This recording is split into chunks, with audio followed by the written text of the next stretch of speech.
जय हिंद साथियों, डॉक्टर संग्राम पाटिल बात कर रहा हूँ, इंग्लैंड से बात कर रहा हूँ। साथियों, मध्य प्रदेश में वहाँ के जो चीफ मिनिस्टर है शिवराज सिंह, इन्होंने एक आदिवासी आदमी के पैर धुए हैं, ऐसा एक वीडियो सामने आया है और ये सोशल मीडिया पर, मेन मीडिया पर भी आ चुका है। तो इसकी क्या वजह है?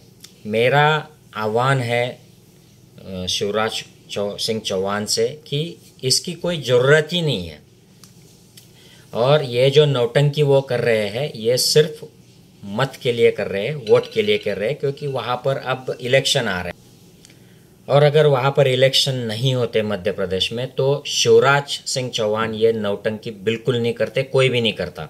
उनको शायद ऊपर से बोला गया है मोदी, शाह या आरएसएस की तरफ से कि आप ये नौटंकी करो वरना आपका आदिवासी वोट वैसे भी निकल चुका है हाथ से और जो कुछ बचा कुचा है वो भी साथ में नहीं आएगा।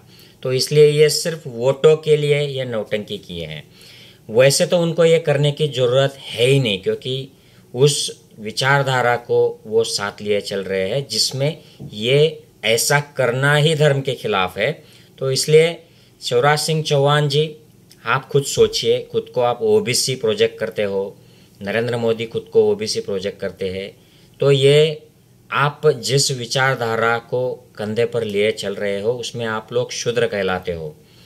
लेकिन ये आदिवासी जो लोग होते हैं ये इस व्यवस्था में होते ही नहीं है। ब्राह्मण्य की जो व्यवस्था है चातुर्वर्ण की, आदिवासी इसका पार्ट नहीं होते हैं, ये ब्राह्मण धर्म में नहीं होते हैं। और जो अस्पृश्य होते हैं, दलित होते हैं, ये वर्ण व्यवस्था के बाहर होते हैं, तो उस हिसाब से वो भी इस ब्राह्मण धर्म में नहीं होते हैं। तो ये जो मनु की व्यवस्था, जो हेडगेवार हो या गोलवलकर हो या आरएसएस बीजेपी जिनको गुरु मानती है वो सावरकर हो, ये उन्हीं की सपोर्टेड व्यवस्था है।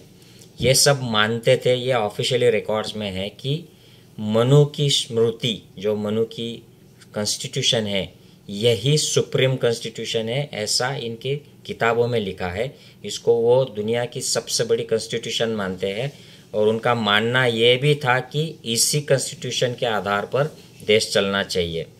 ये सारी गोलवलकर, हेडगेवार और सावरकर की किताबों में है। इन पर मैं कई बार वीडियो भी बना चुका हूँ।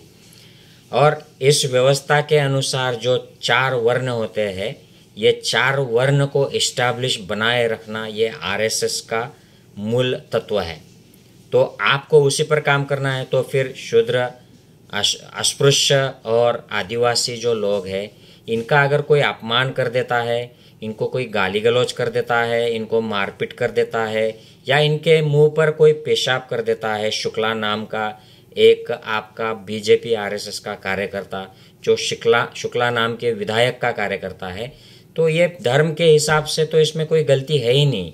अगर कोई ब्राह्मण अस्पृश्य को या जो वर्ण में है भी नहीं ऐसे आदिवासी को अगर कोई बुरी बात कर देता है उसके खिलाफ, उसको मार भी देता है, उसका खून कर देता है, तो भी कोई बड़ी सज़ा नहीं है मनुस्मृति में।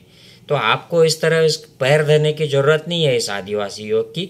आप तो उनको वनवासी करके अपना राजनीति चलाओ, उनको हिंदू बनाने की, ब्राह्मण पंथ में लाने की राजनीति करो, बस उसी में आपका काम चल जाएगा।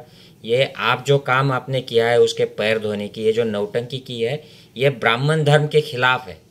जो धर्म आप कंधे पर लेके चल रहे हो, जिसकी राजनीति आप कर रहे हो, जिसका एजेंडा, जहरीला एजेंडा, विषमतावादी एजेंडा एस्टैब्लिश करने के लिए आप काम कर रहे हो, वहाँ पर मुसलमानों के खिलाफ, माइनॉरिटी के खिलाफ बुलडोज़र की नौटंकी कर रहे हो, ये सब नौटंकी शुक्ला जी के खिलाफ मत कीजिए। शुक्ला जी तो ऊंचे वर्ण के हैं, उनको ऐसी सज़ा देनी नहीं चाहिए आपको।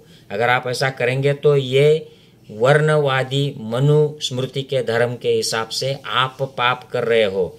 वैसे तो आपको भी राजनीति में राजगद्दी पर बैठने का अधिकार नहीं है, आपको भी धर्म का अधिकार नहीं है, क्योंकि आप शूद्र कहलाते हो, खुद को ओबीसी कहलाते हो। तो शूद्रों को राजगद्दी पर बैठना, न्याय करना, शिक्षा लेना, इस तरीके के काम करना, आप जिस धर्म की राजनीति करते हो उसमें अलाउड नहीं है। तो ये नौटंकी बंद कर दीजिएगा और सीधे सीधे मुद्दों पर आइएगा शिवराज सिंह चौहान जी। अगर आप कितना भी ये समता की बात करें, आपके एजेंडे में ही समता नहीं है। आपके एजेंडे में ही समता अगर होती तो इस तरीके के ये मनुवादी, विषमतावादी, इस तरीके की हरकतें करने वाले लोग आपकी पार्टी में कार्यकर्ता नहीं होते, नेता नहीं होते। इस तरीके के वक्तव्य करने वाले आपके पार्टी में नहीं होते। और जिस पार्टी के जो फोरफादर्स है, हेडगेवार, गोलवलकर और सावरकर जैसे लोगों को गुरु मानते हो, अगर उनकी ही विचार सरणी ऐसी जहरीली विषमतावादी है तो आपको ऐसी नौटंकी करने की ज़रूरत नहीं है। मैं मानता हूँ कि मैं आशा करता हूँ कि मध्य प्रदेश की आदिवासी जनता, दलित जनता, शूद्र जनता और जो भी कॉन्स्टिट्यूशन को मानने वाली समतावादी upper caste, so called upper caste जनता है, वो आपके साथ ठीक से न्याय करे, आपके पार्टी के साथ आने वाले इलेक्शन में न्याय करे, ऐसी मैं आशा करता हूँ। जय हिंद, जय संविधान।